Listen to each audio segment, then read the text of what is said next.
کہ اگر بادشاہ نیک ہو جائے نا، بادشاہ کے نیک ہونے کا اتنا اثر ہوتا ہے کہ ساری رعایا نیک ہو جاتی ہے۔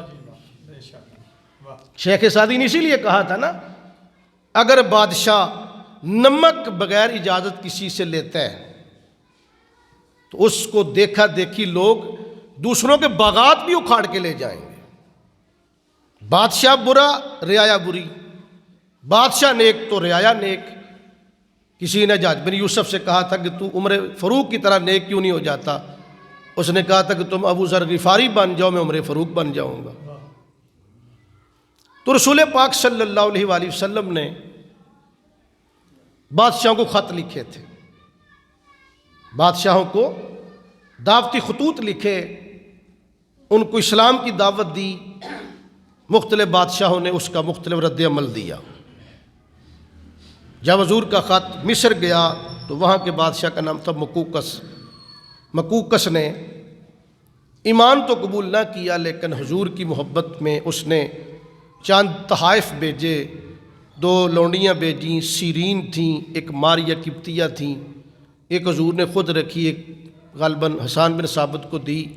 اللہ نے پھر ان کے بطن ماریہ کے بطن سے حضور کو اللہ نے بیٹا بھی عطا فرمائی، ابراہیم رضی اللہ تعالیٰ عنہ، اور دلدل بھیجا اور تحائف بھیجے۔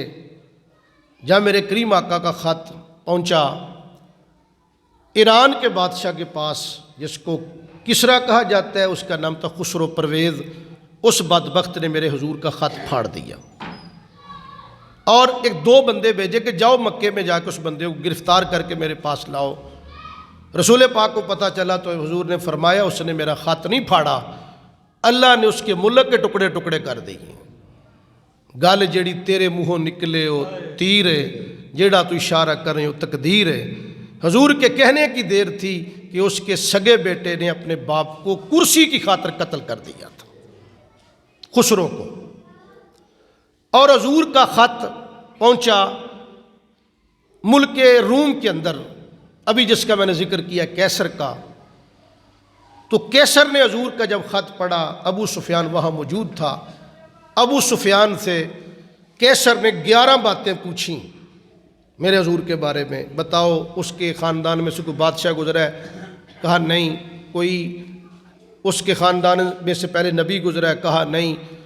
تو جب اس طرح 11 سوالات اس نے کیے، ابو سفیان نے جواب دیا، تو پھر وہ کہنے لگا وَلَوْ كُنْتُ عِنْدَهُ لَغَسَلْتُ عَنْ قَدَمَيْهِ، کہتا ہے اگر میں اس نبی کے پاس ہوتا تو میں اس کے پاؤں دھوتا۔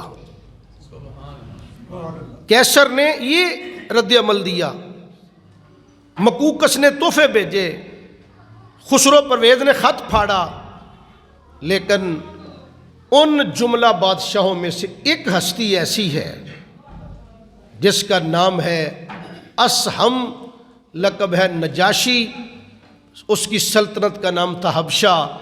اس کو جب میرے آقا کا خط پہنچا تو اس نے کلمہ پڑھ کے حضور کی غلامی اختیار کر لی۔